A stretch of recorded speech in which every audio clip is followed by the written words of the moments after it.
Bonjour à tous, j'espère que vous allez bien. On se retrouve pour le dernier brief de cette semaine en ce vendredi 26 février 2021. Je tiens à préciser qu'il est beaucoup trop tard pour rentrer dans l'école via le Patreon. Donc là, je fais l'update en fin de mois. Il faudra attendre donc lundi 1er mars parce que Patreon refacture tous les premiers de mois jusqu'à ce que vous supprimiez la contribution, bien entendu. Et donc, c'est pas intéressant de rentrer maintenant puisque vous serez refacturé le premier. Alors que le premier, ça sera la meilleure période pour rentrer, hein. Donc si jamais le lien est en description dans les commentaires, il faudra attendre le 1er mars. Ou sinon, vous avez des offres crypto, si jamais, qui sont aussi dans le Discord, hein. Tout est expliqué dans ce long message, avec les modalités, etc. Et si jamais, je le répète, l'USDT TRC20 est à l'heure actuelle la modalité de paiement la plus intéressante, puisqu'elle offre quasiment aucun frais. On parle de 20 centimes de dollars à l'heure actuelle, donc c'est le réseau le moins coûteux, si je puis dire, et même pour vos transactions perso, hein, si jamais, passer via USDT TRC20 quand c'est dispo. Binance le propose, etc., etc. Kraken, pas encore. Pour ceux qui sont sur Kraken, c'est plus le RC20, un peu plus de frais, mais bon, ça va encore. Enfin bref, donc aujourd'hui, Bitcoin, comme d'habitude, hein. Alors, est-ce que le bottom a été trouvé? Est-ce que cette consolidation est finie? Bon, je vous spoil pour le moment, non. Le bottom n'a pas encore été trouvé. Enfin, peut-être qu'il a été trouvé, mais c'est pas encore dans la charte. Je vous dirai pourquoi, je vous donnerai mon point de vue. Est-ce que c'est le moment de vendre vos bitcoins? Pour moi, non plus, hein. Bitcoin est encore dans un bull market, il n'y a pas de problème, rappelez-vous, le premier arrêt qui nous sauve toujours. Ensuite, on parlera des spreads, est-ce qu'on a un retour de demande? Je vous spoil aussi, non. Côté asset à risque, on a toujours le gold, les obligations qui sont en train de s'enfoncer. Et on a à peu près les deux secteurs qui s'enfoncent, hein, que ce soit S&P ou Bitcoin, donc on peut se dire que ça retourne un peu dans le dollar, potentiellement, tout ça. On va voir aussi le dollar index, qui se trouve juste ici, ou peut-être pas, hein. Enfin, c'est pas obligé d'aller dans le dollar index, bon si. Voilà, le dollar index qui rebondit. Donc ça me met une petite claque un petit peu à tous les autres secteurs.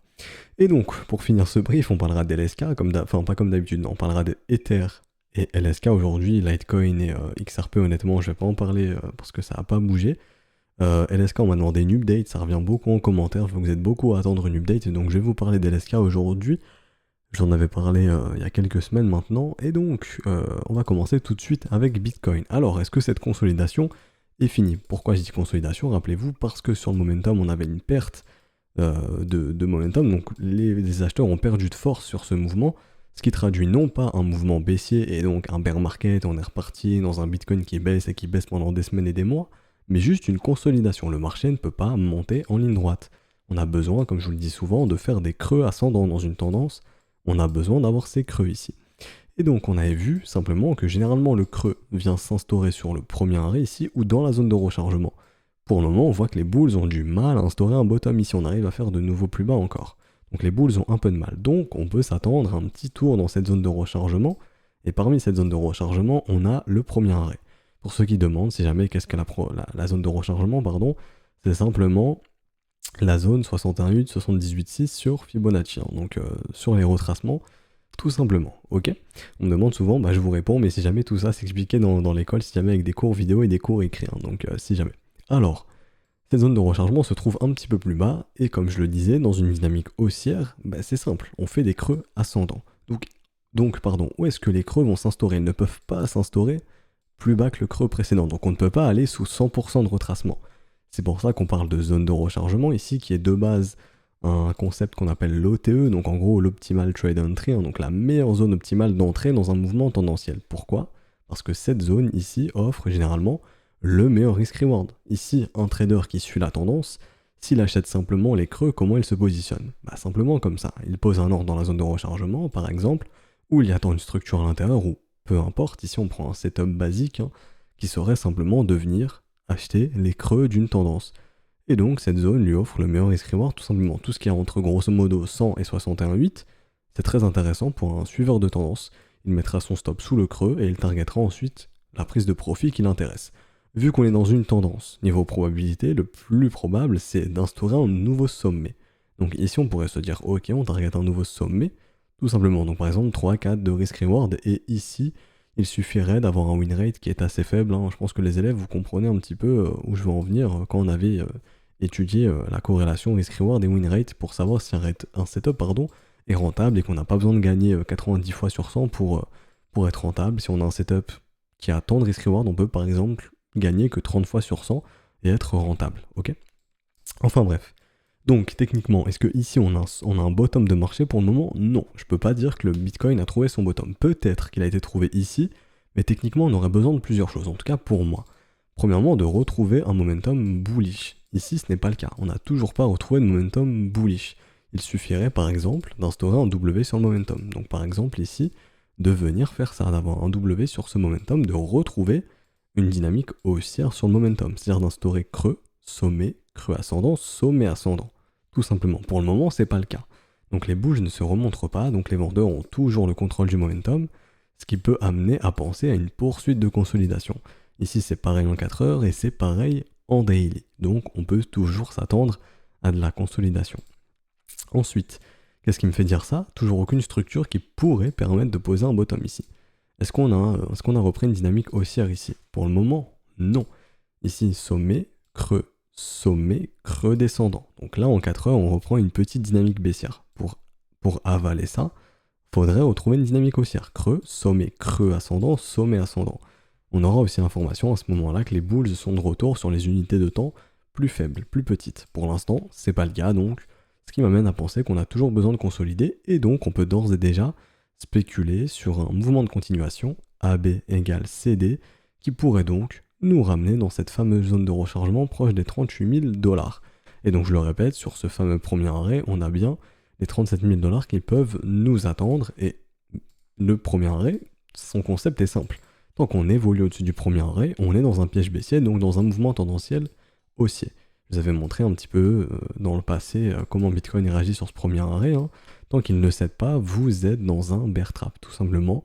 On estime que le mouvement tendanciel sera toujours haussier, et donc l'objectif des bulls, ce sera d'aller venir chercher plus haut.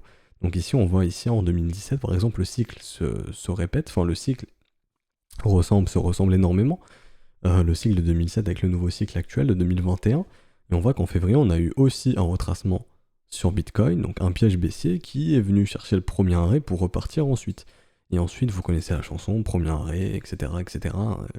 Tant que ce premier arrêt ne cède pas, nous serons amenés à aller chercher plus haut. Donc pour l'instant, ce qui est le plus probable, c'est de découvrir un Bitcoin plus haut.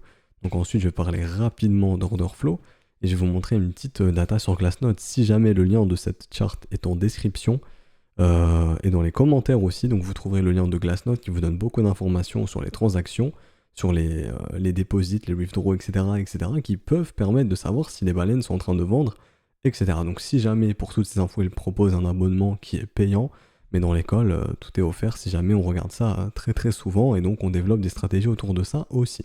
Donc ici, on a l'information, par exemple, qu'on a très peu de bitcoins qui sont déposés sur les exchanges. Donc est-ce que les baleines sont en train d'envoyer massivement des bitcoins sur les exchanges pour vendre, pour se servir de la liquidité des particuliers? Non. On le voit ici, par exemple en 2017, énormément de bitcoins envoyés sur le sommet. Est-ce que c'est le cas ici? Non. À l'heure actuelle, non, ce n'est pas du tout le cas. Donc est-ce qu'on peut se dire que les baleines sont en train de vendre massivement, de cash out, d'échanger leur bitcoin contre du dollar, et de récupérer donc de l'argent fiduciaire? Du tout. Donc est-ce qu'on peut se dire qu'on a un sommet de marché ici de ce point de vue-là? Non plus. Donc je vous mettrai le lien en description si jamais ça vous intéresse. Vous avez toutes les infos si jamais. Et donc pour le Bitcoin, honnêtement, je pense que j'ai terminé. J'ai fait le topo. Peut-être aller faire un petit tour côté order flow. On va regarder ça, on va augmenter l'unité de temps. Alors ici on peut voir que simplement le sentiment est redevenu neutre. Donc les gens ici étaient assez bullish et ce sentiment s'est très vite estompé. Les spreads donnent la même information. Ici on est passé d'un spread entre le contrat futur à 3 mois et le prix spot de 2800 $ à 700 $, ce qui montre que le sentiment bullish s'est beaucoup estompé, et donc, ce qui veut dire simplement que les gens ont probablement pris peur dans ce mouvement baissier. Et rappelez-vous, si les gens ont peur dans les mouvements baissiers, c'est très positif pour la suite. Si les gens si les gens étaient euphoriques de ce mouvement baissier, se réjouiraient si les gens se réjouissaient, de ce mouvement baissier et verraient ça comme une opportunité d'achat, ce serait pas bon signe. Par exemple, ici en 2017, c'était pas bon signe, les gens voyaient ça comme une opportunité d'achat pour rentrer dans le train, entre guillemets, alors qu'actuellement, les gens, oui, certes, veulent acheter plus bas, bien entendu, mais ici, des informations qu'on a sur contrats dérivés, par exemple sur les contrats dérivés de Binance, et par exemple le contrat dérivé du futur ici, on peut voir que les gens ont un peu pris peur. En tout cas, la demande, est vraiment décroissante. Donc, c'est bon signe pour poursuivre ce mouvement. On voit aussi ici que le funding a diminué, donc simplement que l'offre a surperformé la demande sur cette période du 20 février au 26 février, donc depuis ce mouvement baissier, donc on peut interpréter ici qu'on a beaucoup de gens qui ont shorté sur contrat dérivé. Donc la liquidité s'accumule plus haut, c'est très très bon signe pour avoir une poursuite du mouvement. Est-ce que ça veut dire qu'on va se retourner ici? Comme je vous ai dit, techniquement pour le moment, c'est assez peu probable. Ça peut changer, on fera une update si ça a changé lundi ou mardi, donc la semaine pro, mais pour le moment, non, on peut toujours s'attendre à glisser encore un petit peu vers le bas. Et tout à l'heure, j'ai vu un petit peu avec les élèves qu'on a eu beaucoup d'acheteurs ici, donc il ne faudrait pas être étonné d'avoir un petit retour dans les 37-38 000. Je n'entrerai pas dans les détails ici. Donc pour l'order flow, c'est fini. Comme ça, on peut faire la corrélation avec la relation d'offre et de demande qui est très très importante. Et donc, Ethereum, c'est tout ce que j'expliquais sur Ether, c'est valide sur Bitcoin. Je ne vais pas rentrer dans les détails non plus ici. On peut toujours le voir, on a toujours ici un Ethereum qui maintient son premier arrêt, tout simplement. Tant qu'il est maintenu, c'est un piège baissier, l'objectif ce sera d'aller plus haut. Et on me demande souvent, est-ce que c'est le moment d'investir dans Ethereum ou non? Est-ce que tu nous recommandes? Déjà, premièrement, je ne fais pas de conseil en investissement. Et deuxièmement, pour moi, je n'achète pas un marché qui est vertical. Alors, pour moi, Ethereum a bien plus de potentiel que 1500 ou 2000 $, mais c'est trop tard. Ethereum, simplement, et ce qu'on enseigne dans l'école, c'est d'acheter un marché qui est horizontal, et simplement des W weekly. Et ici, le signal a été donné. Il a été donné en mai 2019. Il a été redonné ici, et on en parlait d'ailleurs en août, etc., etc. Un énième signal puissant. Maintenant, c'est trop tard. Le train, entre guillemets, est parti, bien que le train n'est probablement pas encore arrivé en gare. Mais est-ce que ça vaut le coup d'acheter un asset, par exemple, qui est proche de son arrivée, ou en tout cas, vous êtes dans un train, vous ne connaissez pas la destination, à tout moment il y aura une falaise, vous ne savez pas quand ça va s'arrêter, et de trouver un autre asset qui offre cette configuration que Ether a fait ici. Il y en a encore plein qui font ces configurations à l'heure actuelle, si jamais. Et donc d'entrée, lorsque le train arrive en gare, on saura pas non plus, je vais y arriver, où est la falaise, mais en tout cas, on sait qu'on aura beaucoup de marge, et en tout cas, il sera très très probable de faire du profit, même si on vend pendant qu'on est, entre guillemets, en train de tomber dans cette falaise. Tout simplement. C'est ces deux questions à se poser. Est-ce que pour vous, c'est encore intéressant d'acheter un marché qui est complètement vertical et qui a déjà performé énormément? Personnellement, ce n'est pas ce que j'enseigne et ce n'est pas le genre d'asset que je recherche. Bien qu'Ethereum, et je vous le dis, à l'heure actuelle, a plus de potentiel, et je le vois sans trop de problème tant que le premier arrêt ne cède pas à venir exploser les 2000 $. Mais est-ce que j'entre ici? Non, tout simplement, parce qu'il ne correspond plus aux conditions qui m'intéressent. Les conditions étaient ici, les trades ont été déclenchés, maintenant on laisse tourner et on va chasser ailleurs. Et par exemple, LSK, c'est pour ça que j'en parle aujourd'hui, que je vous fais l'update et que je vous en parlais quand il était ici, était un asset qui m'intéresse énormément. Par exemple, LSK est au niveau, entre guillemets, de où était Ethereum il y a plusieurs mois, ici. Qu'a fait Ethereum comme structure ici, du W, dans un énorme W ici, qu'a fait LSK, même chose. Donc on peut se dire qu'en gros, LSK est ici, si on compare le cycle à Ethereum. Donc potentiellement, il y a encore tout ça de hausse qui l'attend. Est-ce que je vous dis d'acheter du LSK à l'heure actuelle? Non, je ne fais pas de conseil en investissement. La seule chose que je vous dis, c'est simplement que ce genre d'asset me correspond bien plus. Est-ce qu'il est complètement vertical? Du tout. Il est complètement horizontal ici. Tout simplement. Donc c'est le genre d'asset qui m'intéresse. Et donc, on me demande souvent, oui, je suis entré dans LSK vu que tu en as parlé. Donc c'était pas de conseil en investissement. Si vous êtes entré, j'espère que ça correspondait à vos conditions. Et on me demande, oui, est-ce que c'est le moment de vendre? Est-ce que c'est la fin du monde sur LSK? Du tout. Vous avez acheté un W weekly. Vous avez acheté même plusieurs W weekly ici, parce qu'il y en a d'autres. Il y en a même un ici encore, donc là, un énorme W. On peut même passer en échelle mensuelle. C'est-à-dire qu'on est en train de reprendre une dynamique haussière en échelle mensuelle. C'est pas rien. C'est pas rien du tout. Donc ça peut tout simplement nous prévenir qu'on a encore des semaines et des mois et peut-être même plusieurs trimestres de hausse devant nous sur ce genre d'actifs.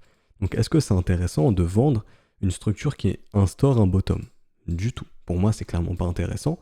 Alors prendre des profits, si jamais vous avez acheté ici à 1,50$, vous avez décidé de prendre des profits à 4,58$, oui. Personnellement, je suis fil sur LSK depuis pas mal de temps, depuis août. Donc bien entendu, même fin juillet, je ne sais plus. Donc bien entendu, je respecte ma stratégie qui est simplement d'avoir une première phase à break-even, donc de récupérer l'investissement. Par exemple, si j'ai investi 10 € à x2 ou x3 ou x4 ou x1000 ou peu importe, je récupère mes 10 €. Ça, c'est la stratégie chat. Si jamais c'est disponible sur YouTube, c'est la première vidéo, ça peut énormément vous intéresser, même vous sauver la vie, je dirais.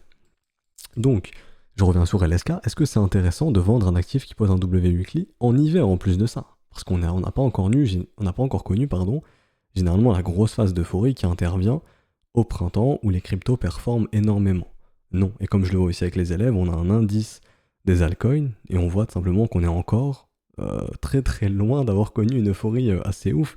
Donc il y a un commentaire qui m'avait fait rire sur YouTube qui disait les alts ont déjà fait x3, x5 et tu dis que l'alt season n'a pas encore commencé. Mais vous n'avez rien connu encore honnêtement. Je pense que vous n'étiez pas là en 2017, ça c'est du pipi de chat ce qu'on fait à l'heure actuelle. Il y a bien plus gros qui attend derrière. Bien entendu, il faut savoir sélectionner les bons assets. Peut-être je peux me tromper, mais l'histoire est en train de se répéter, le cycle se répète et techniquement ça se répète aussi. Donc pour le moment, je le dis, j'ai pas peur de le dire, les mouvements haussiers qu'on a connus ces dernières semaines sur les altcoins, c'est du pipi de chat honnêtement. Enfin bref, donc je vais clôturer sur LSK. Est-ce qu'il y a bien plus de potentiel? Bien entendu, oui. Est-ce que cet asset peut aller à zéro? Bien entendu, oui. Mais est-ce que pour moi c'est intéressant de vendre une structure de bottom? Du tout. Sécuriser une position, il n'y a pas de problème, mais la vendre, non. Donc si par exemple les mouvements baissiers qui sont créés sur ce genre d'asset vous créent du stress, de l'anxiété ou peu importe, vous donnent envie de vendre à tout prix, le problème c'est pas l'asset, le problème c'est votre gestion du risque. Vous êtes entré avec une trop grosse quantité de votre portefeuille sur cet asset, ce qui vous rend anxieux et n'importe quel petit mouvement de marché peut vous faire changer d'avis à tout moment et c'est une très mauvaise chose. Voilà. Donc je vais m'arrêter ici pour aujourd'hui. J'espère que ce brief vous aura plu. Si c'est le cas, n'hésitez pas à laisser un petit pouce bleu, à vous abonner si ce n'est pas déjà fait, ça récompense le travail qui est fourni. À nous rejoindre sur Discord, le lien est en description dans les commentaires. Et si jamais vous êtes intéressé par l'école, tout est expliqué sur le Discord. Et je le répète, ceux qui veulent passer via le Patreon, donc tout ce qui est paiement bancaire, attendez le 1er mars. Ça ne sert plus à rien d'entrer dans le Patreon maintenant. Ce sera bien plus rentable pour vous d'y rentrer le 1er mars, ok? Donc je vous laisse là-dessus, je vous souhaite un excellent week-end. On se retrouvera donc lundi 1er mars, ciao ciao.